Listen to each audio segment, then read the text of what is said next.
Hi everyone, in today's video we're going to be working on a new front yard island.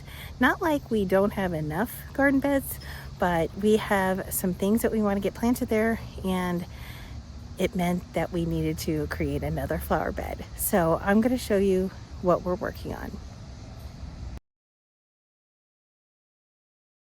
This new bed is oval shaped, unlike the bean shape that we have in the front yard in the center of our yard. So we have on the main side, or the right side as you're facing the house, we have a large bean shape island that we created last year, and it is looking absolutely stunning. In fact, it is my favorite flower bed right now.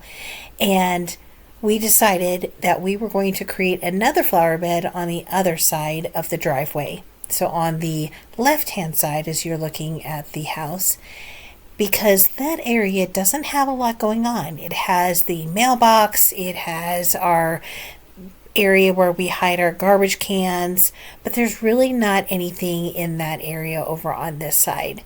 So we decided to make a smaller flower bed. We've already planted a spring, and I forget the name of the crabapple, but it has white blooms. I am excited to see what that's going to look like. I mean, it is very small still, but I think it is going to be beautiful once it is larger.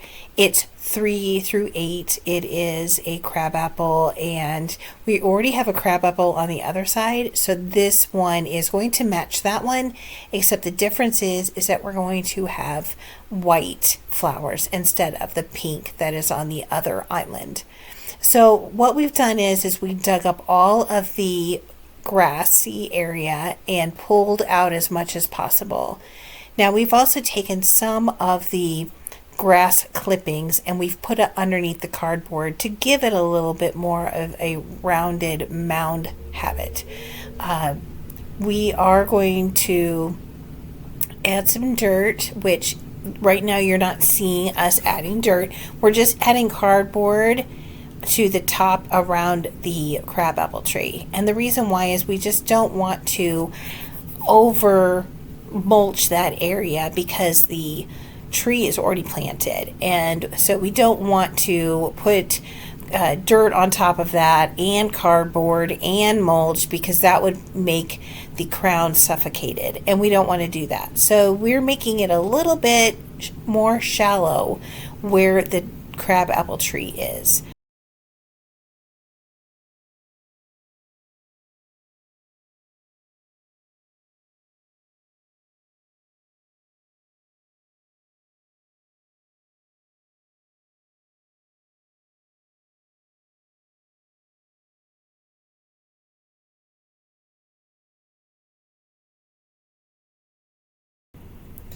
That is the cutest little garden helper that I could possibly be blessed with. So he is really great at helping. And when I say he is a helper, he really is.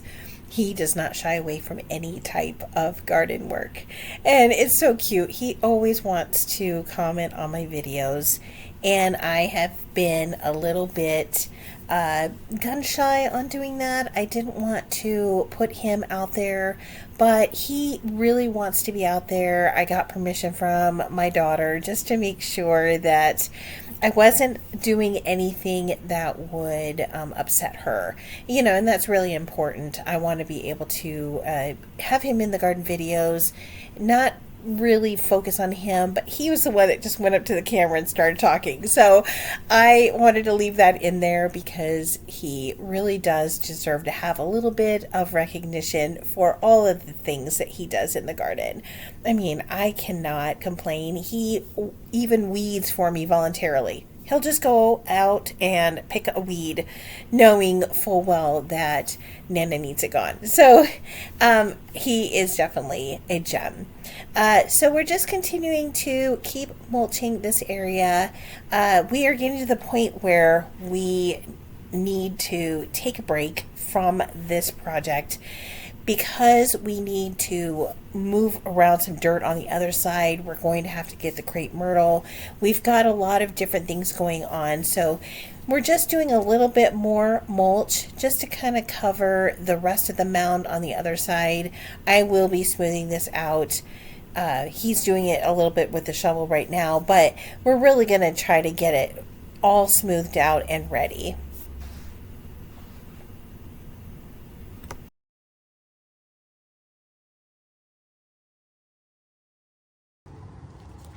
This is day 2, and we had a lot of rain happen last night, early this morning. So everything is looking a little bit wet, but my husband was able to put down some soil over top of the cardboard on this side. He did this while I was inside. So I didn't capture that on film, but you can see where there is a layer of cardboard. So you can see kind of like in this area here, then you can also see it here on the corner. And we'll go in and we'll clean it up and clean once, and you can see where the cardboard is wet on the other side. We have just got to do a little bit more cleanup. But I want to get the crepe myrtle planted, and that is the reason why that little piece of cardboard is showing. That is where we're going to plant the crepe myrtle.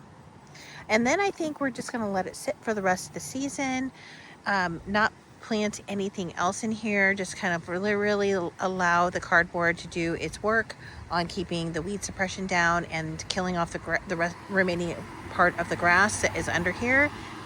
And that will be concluding this. I found a lot of success by just letting it work its magic over the winter, and so that is what we're going to do. Next steps will be planting the crepe myrtle. Now that we've got the crepe myrtle in the ground, I am just taking my husband he is putting the soil around it so we can elevate it a little bit, and I'm able to give it a good leveling off into the flower bed before we put the rest of the mulch down. So sorry about my shadow. I'm trying to do the best I can, trying to do this all one-handed and making it look really good. So my apologies. It is a big challenge. One thing you can't see is that my right hand is injured right now. I had to have a procedure done. They had to go through my arm to take pictures of my heart.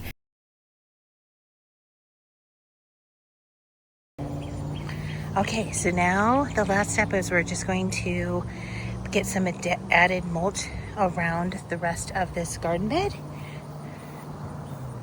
It's looking really good. I love this. We got this a couple months ago. It's taken a while, but look at the crepe myrtle. It is showing some signs of life with the blooms. I can't wait to see what it's going to look like. Okay, we got it done. It looks so much better. Now it has a happy place to grow on. So thank you, everybody, and we will see you next time. Have a great garden day.